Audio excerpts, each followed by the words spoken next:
તો આજે બનાવવાની છે ફ્રેન્કી. જો ફ્રેન્કી બનાવવા માટે છે ને આ વાટકીમાં સોસ કાઢી લઈએ આપણે, અને આ છે પીઝા ટોપિંગ, એ પણ નાખશું. માયોનીઝ નાખો ને તો પણ ચાલે, અને આપણે આ નાખશું પીઝા ટોપિંગ. હવે બંને ફ્રેન્કી બનાવવા માટે સૌથી પહેલાં તો મેં ઘઉંના લોટમાં થોડોક જ મેંદો યુઝ કર્યો છે, અને લોટ બાંધી લીધો હતો, અને રોટલીને કાચી પાકી શેકી લીધી હતી. પછી એ રોટલી ઉપર આપણે અત્યારે ટોમેટો કેચઅપ અને પીઝા ટોપિંગ મિક્સ કરેલું છે તે લગાવી દઈશું. અને આના ઉપર તમે ગ્રીન ચટણી પણ લગાવી શકો છો. ટોમેટો કેચઅપ લગાવવો હોય તો એકલો ટોમેટો કેચઅપ પણ લગાવી શકો છો. એકદમ સરસ રીતના આપણે પાથરી દઈશું. પછી એના ઉપર લગાવી દઈશું આપણે બટાકાને બાફી, એમાં બધો મસાલો નાખી અને જે ટીકી જેવું તૈયાર કર્યું હોય તે રોલ આપણે રાખી દઈશું એના ઉપર.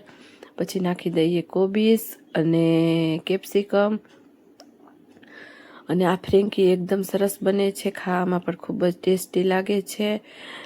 અને ખાલી એકલા ઘઉંના લોટની રોટલી બનાવી હોય ને તો તેની ઉપર પણ તમે લગાવી બધું વેજીટેબલ અને એકદમ સરસ રીતના બનાવી શકો છો. તો મિત્રો અહીંયા હું છાંટી દઉં છું ફ્રેન્કી મસાલો, અને થોડુંક આપણે ચીઝ નાખી દઈશું. માયોનીઝ પણ નાખી શકીએ આપણે, જે પણ તમને ભાવતું હોય તે બધું ઘરમાં અવેલેબલ હોય તે બધું અહીંયા નાખી શકો છો. અને અહીંયા મોઝરેલા ચીઝ પણ નાખવું હોય તો એ પણ નાખી શકાય.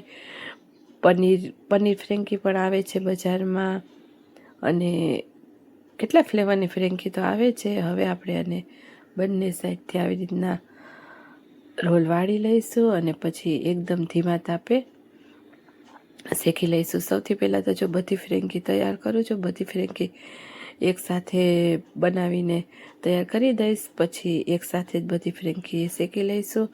અને આ ફ્રેન્કી ખાવામાં ખૂબ જ ટેસ્ટી લાગે છે, અને બાળકોને પણ ખૂબ જ ભાવે છે. બાળકોને લંચ બોક્સમાં પણ આપણે આપી શકીએ. જો અહીંયા બધી ફ્રેન્કી બનાવી લીધી છે આપણે, તૈયાર કરી લીધી ભરીને. લાગે છે ને યમ્મી, એકદમ મસ્ત લાગે હો, અને ખાવા પણ એકદમ સરસ લાગે ટેસ્ટ. હવે રાખી દઈએ આપણે ફ્રેન્કીને શેકવા માટે, અને આને ધીમે તાપે શેકવાની એટલે મસ્ત ક્રિસ્પી બને.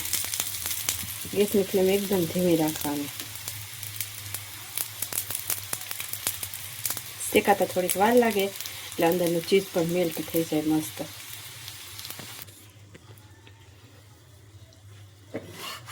જો હવે આપણે પલટાવી લઈએ.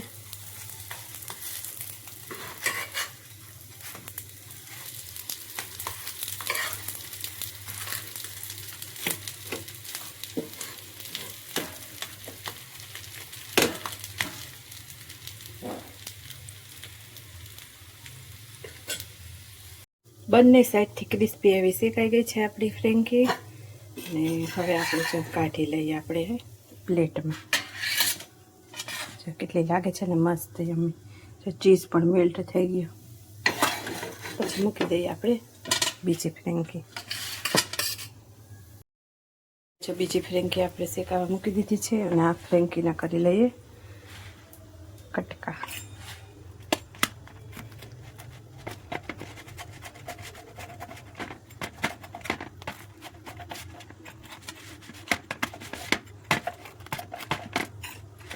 મસ્ત મજાની એને મસ્ત મજાની યમ્મી એવી ફ્રેન્કી તૈયાર. તો જો ફ્રેન્કીના ટુકડા કરી લીધા છે, અને મસ્ત એવી ફ્રેન્કી થઈ ગઈ છે આપણી તૈયાર, એકદમ સરસની. ચલો મિત્રો ફ્રેન્કી ખાવા.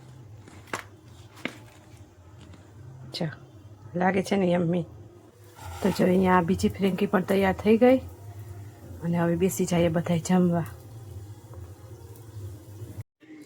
તો ચલો મિત્રો ગરમા ગરમ ફ્રેન્કી ખાવા, મસ્ત મજાની યમ્મી. હાલો બધા હવે જમી લઈએ.